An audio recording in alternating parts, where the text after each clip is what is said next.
To put the posited question, who framed culture, succinctly, let's not conflate the issue, but rather put things into perspective by establishing context. Cultures constantly change as people move and communicate with new groups of people, suggests that anthropologists have their work cut out because their role is studying human beings and how they relate to each other. Anthropology is the study of humanity that focuses on the culture, behavior, and biology and the effect of changes of time on them. Sociology is the branch of study that specifically deals with society. It consists of studies related to the class, race, ethnicity, gender, family, education, and religion. Psychology is related to the study of the human mind and human behavior. Ethnography is described as a branch of anthropology that deals with the scientific description of culture and cultural processes. Archaeology deals with the studies of ancient art, customs, and science through the process of recovery and analysis of things left behind. An anthropologist is a person who studies anthropology and study how culture shapes people and their lives. In view of the aforesaid, I posited the question, who framed culture? This question is not a film classic, nor one of the best animated movies ever. It is not one of the most innovative and imaginative films of the bygone 80s era. It is not an amusing parody mashup that uses footage from any original film along with clips that incorporate the distinct investigatory style of the crime live action animated mystery comedy film.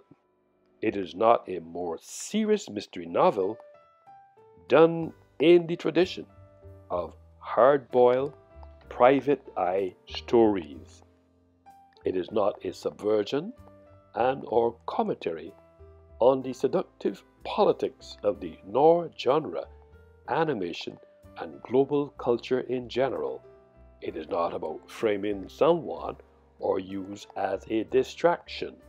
It is not produced by any international studio, but was published by DevGrow Media Art Services Publishing.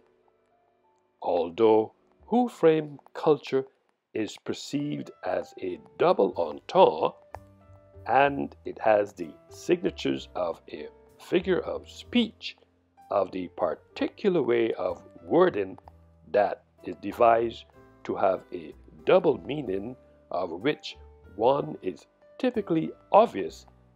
In this context, it plays a different role on this stage. In this context and in this text, it has the caricature of a theoretical phrase that creates a platform for an intellectual, analytical conversation. Who framed culture is debated through my metaphoric, philosophic, and symbolic lens as human behavior. The frame in this context is applied symbolically, since it is also part of the contextualizing process to the issue at hand, which sets the tone and will likely greatly influence the outcome of this argument, since it also constitutes a dialectic process of dialogue in which all parties to this intellectual conversation are forced to clarify their ideas. The final outcome of the conversation is a clear statement of what is meant, a view espoused by Mohammed Kamazara. Now that I have set the tone and tenor from my field of view as an author, media arts specialist, student of film, and licensed cultural practitioner, to give value and perspective to this narrative, I have inserted an excerpt from independent.com, which asserts that anthropologists and other evolutionary scientists, since they have shifted away from the language of race to the term population to talk about genetic differences, historians, cultural anthropologists, and other social scientists reconceptualize the term race as a cultural category or social construct, a particular way that some people talk about themselves and others. Many social scientists have replaced the word race with the word ethnicity to refer to self-identifying groups based on beliefs concerning shared culture, ancestry, and history. Alongside empirical and conceptual problems with race, following the Second World War, evolutionary and social scientists were acutely aware of how beliefs about race had been used to justify discrimination, apartheid, slavery, and genocide. They thus came to believe that race itself is a social construct, a concept that was believed to correspond to an objective reality, but which was believed in because of its social functions. When I examine the content of this excerpt from independent.com in context, the role of my rule as a practitioner composition was to draw your attention to who framed culture. This decision created a frame within my frame, as well as the theory concision. Navigating my way through this textual analysis with my cultural lens, focus on the difference between the particular concepts such as factual convergent and divergent thinking.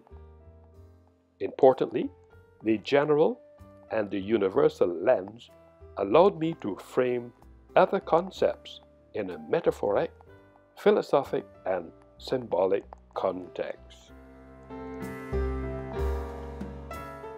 It should also be noted that there are instances where other scenarios impute culture as human behavior.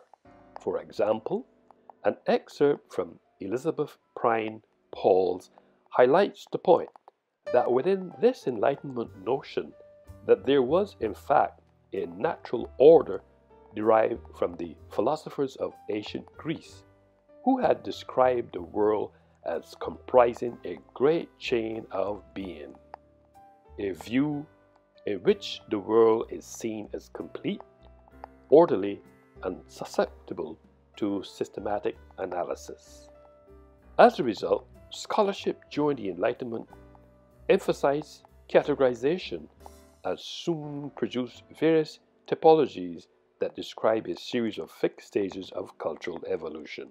All things being equal, cultural evolution is also called sociocultural evolution, the development of one or more cultures from simpler to more complex forms. This clarification explains the reason why there are so many definitions on culture. Moreover, culture imputes cultural determinism, a position that the ideas, meanings, beliefs, and values people learn as members of society determines human nature. People are what they learn. Optimistic version of cultural determinism place no limits on the abilities of human beings to do or to be whatever they want. Some anthropologists suggest that there is no universal right way of being human. Right way is almost always our way.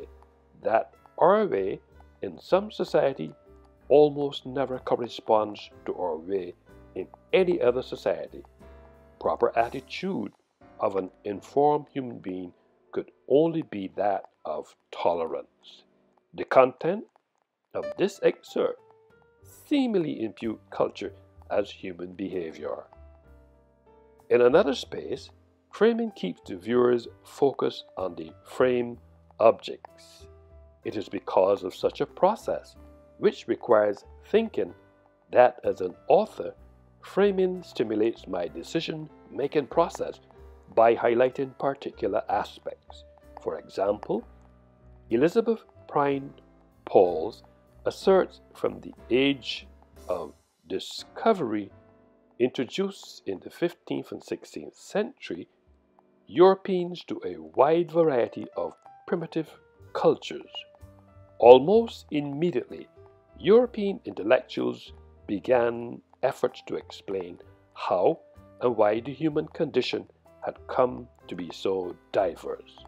Although the 17th century English philosopher Thomas Hobbes was very much mistaken when he described indigenous peoples as living in conditions which were no arts, no letters, no society, and experiencing life as solitary, poor, nasty, brutish, and short. His description encapsulates the era's popular conception of the savage. Ignorant or unaware of a variety of facts, many indigenous peoples enjoyed a much better standard of living than European peasants. For instance, Hobbes and other scholars posited that everything that was good and civilized resulted from the slow development away from this lowly state and toward the higher state, represented by the cultures of Europe. Even rationalistic philosophers such as Voltaire implicitly assumed that the upward progress of humankind was part of the natural order.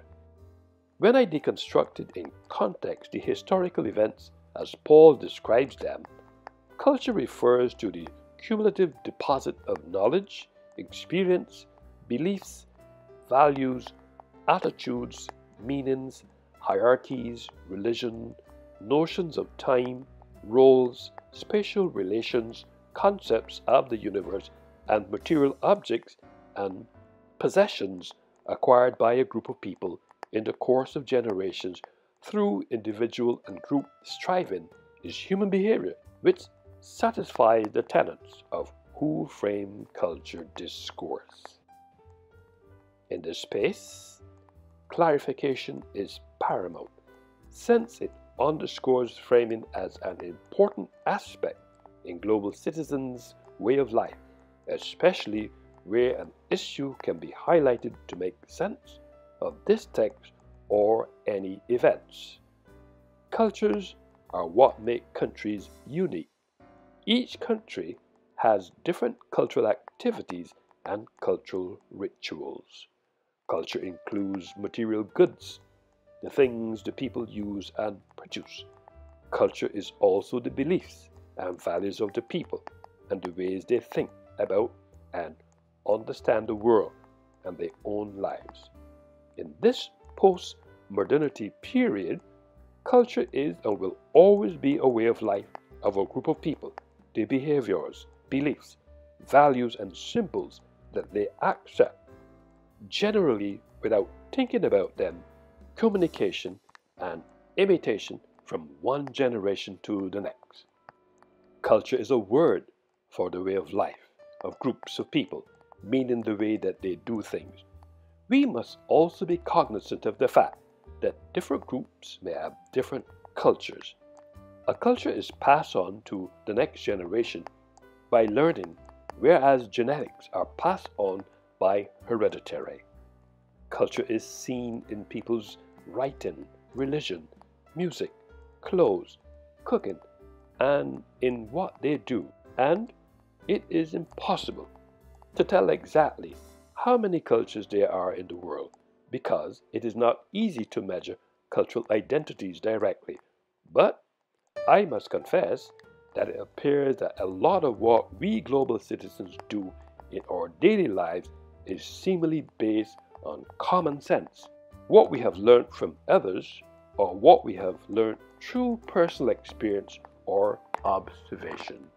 As I bring this episode to a close, the issue was not conflated, but rather placed into context, although there is a case to be made, especially in some instances when sometimes there are conflicting theories about what is best or what works in a particular situation. Who framed culture is answered through the lens of global citizens every time we write, practice religion, perform music, showcase our clothes we manufacture, celebrate festivals, and cook our local dishes.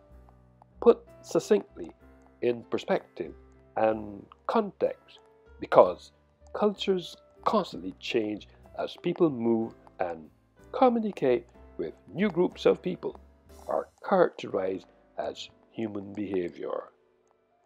Who framed culture is another lens and a pretext to underscore human behavior, was captured in 54 chapters and verbalized in 1,192 pages in ISBN 978 976 96512 5A.